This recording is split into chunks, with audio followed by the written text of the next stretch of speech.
This is Sneaker Gearz. My name is Levi. Welcome to the first episode of Player Gearz. We're going to do call outs to what players or athletes are wearing or what gear they're using, and whether it's going to be a shout out for congratulations or a call out on why are you wearing that.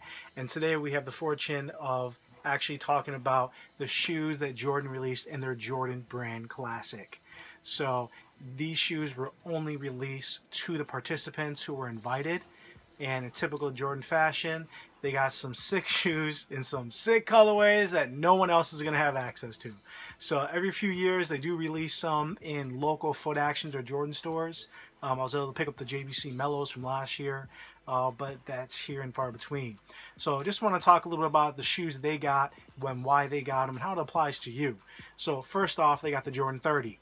No brainer. That's a money shoe. Great performer. Both colorways are fire.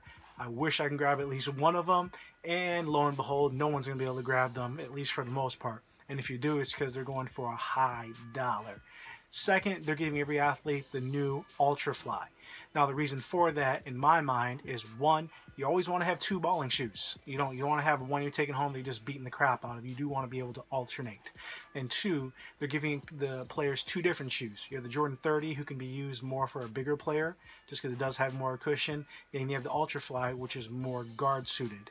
And you do want to have two shoes you're going to be using, maybe one for practice or one you're using in the game. So either way, Jordan really suited that well and took care of all of the participants.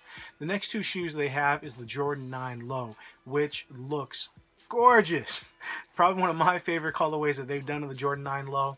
I do like the black low that came out, and that was kind of a player edition throwback. But the retro low, if you're wondering why are they giving them, one, because it's cool. But two, you got a shoe you got to rock when you're going to and from the gym. You know, your on-court shoes should be on court. Those should not be the shoes you're walking to and from. The Jordan 9 Lows hit that perfectly. The last shoe they got was the Jordan Flight Runner ST, and that goes to the training side of basketball. You're never going to get better at basketball if you're just playing basketball. You got to be hitting the weights. You got to be doing drills. You got to be doing your sprints. And that's where that secondary training shoe comes in. So it was really nice to see Jordan not only provide all the gear they need, but give them the proper shoes they need to become better players. So how that affects all of you guys is exactly what I just talked about. Ideally, try to have two shoes you're hooping in, so you're not just beating the crap out of one. Have a shoe that's going to be either it's a slider or an Air Max, something really comfortable that you can go to and from the gym, that you just takes that pressure off of you once you're done playing, and have a shoe specifically for your weight training or your drills, because that's going to require a different amount of cushioning and stability. Hopefully that helps you guys. This is our first episode of Player Gearz. We'll keep things rolling with the playoffs and with different athletes as we see them throughout the year. This is Levi with Sneaker Gearz. Please give us that thumbs up if you like it. As always, let us know any questions you have, and follow us on Instagram and Twitter. We appreciate you guys' support, and have a good day.